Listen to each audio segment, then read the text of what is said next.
Lambatlah. Hello. Wah, Cuma ambil gambar sikit. Ambil gambar.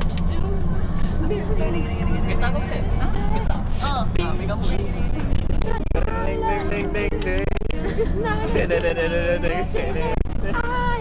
Suara yang diputus tu.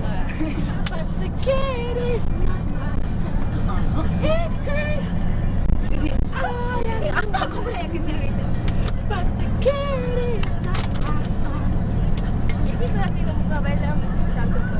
Macam terima kasih cinta. Apa? Biasa.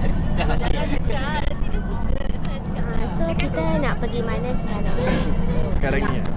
Assalamualaikum. Salam sejahtera. Alah, selalu Mak jam baby kita. Saya nak cakap benda. Aizat ada peminat belakang kat Syika. Dari tadi dia pandang-pandangan. Tengok. Alah. Hai. Ayu rambut masuk mulut. Kak Yu nak Kita buat legend. Okey. Okay, ready? Aman duduk betul-betul lah.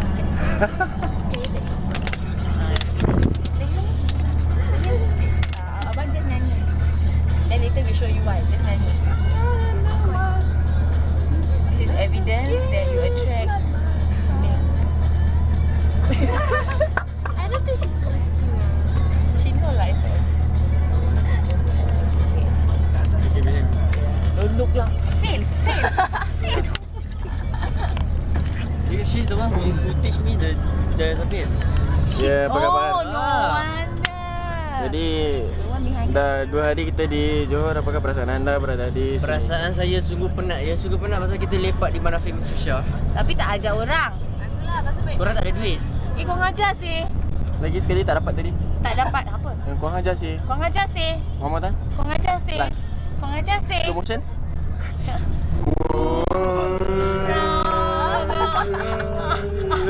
Kita nak putus. Jangan ketawa. Ajar sih. Okey, sekarang try cepat. Kau ngajar sih. Cepat lagi. Kau ngajar sih. Mata tak Mata keluar. ke? Mata ke? Mata besar lagi. Kau ngajar sih. Jadi, apakah perasaan anda? Ini bersama saya adalah Ya. Profesor Haizat ya. Ya. Dia ambil 5 tahun degree di dalam kurang ajar sih dari filosofinya. Apakah So- itu maksudnya itu kurang ajar? As you all know, saya profesor If you all don't know, I'm still a professor. So dalam ni kurang jasa ni kita belajar macam mana kita nak menyusun Tak tidur. pengajasi. Ya. Dan dalam tahun 1400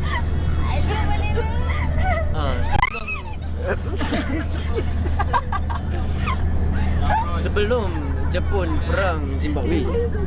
Kiri sampai ni. Dan kita nak Okay, it's on now. Nanti during lunchtime kena bilang ini, aduh. Kini kita sudah tiba di Johor Bahru, New York ya.